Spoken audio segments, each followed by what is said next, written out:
ज्योतिषशास्त्रानुसार लग्नासाठी 36 गुण मिळणे हा एक अत्यंत दुर्मिळ आणि अष्टकूट मिलन मधील सर्वोच्च योग मानला जातो. जेव्हा पत्रिकेमध्ये 36 पैकी 36 गुण जुळतात तेव्हा त्याचे काही महत्त्वाचे पैलू पुढील प्रमाणे आहेत. हे गुण 8 वेगवेगळ्या आधारांवर मोजले जातात. वर्ण, वश्य, तारा, योनी, ग्रहमैत्री, गण, भकुट आणि नाडी. 36 गुण जुळणे म्हणजे या 8ही बाबतीत कोणताही दोष, उदाहरणार्थ नाडी दोष किंवा भकुट दोष नाही असा याचा अर्थ होतो. 36 गुण जुळणे याचा अर्थ असा होतो की वधू आणि वराच्या मानसिक, भावनिक आणि आध्यात्मिक ऊर्जा एकमेकांशी पूर्णपणे सुसंगत आहेत. दोघांचे विचार, आवडीनिवडी आणि जीवनाकडे बघण्याचा दृष्टिकोन यात विलक्षण साम्य असू शकते.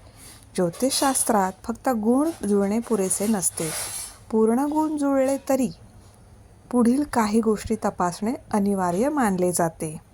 त्यामध्ये ग्रहस्थिती, कुंडलीतील वैयक्तिक ग्रहांची स्थिती कशी आहे, सप्तमस्थान म्हणजेच विवाहस्थान आणि शुक्र मंगळ यांची स्थिती शुभ आहे का, दोघांच्याही महादशा आणि अंतर्दशा एकमेकांना पूरक आहेत का. 36 गुण जुळले तरी मंगळ दोषाचा विचार स्वतंत्रपणे करावा लागतो.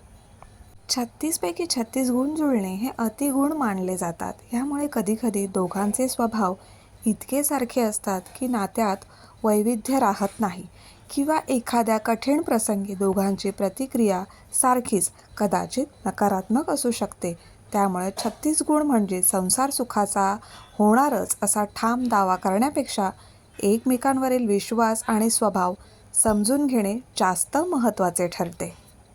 थोडक्यात सांगायचे तर ज्योतिषशास्त्रानुसार हे एक आदर्श मिलन मानले जाते, पण प्रत्यक्षात लग्नाचा निर्णय घेताना कुंडलीतील ग्रहांची शक्ती आणि मुलामुलींचे स्वभाव यांचाही विचार करावा आणि त्याच्यासाठी आचार्य मंत्र यांच्या एवढं मार्गदर्शन चांगलं तुम्हाला कुठेच मिळणार नाही.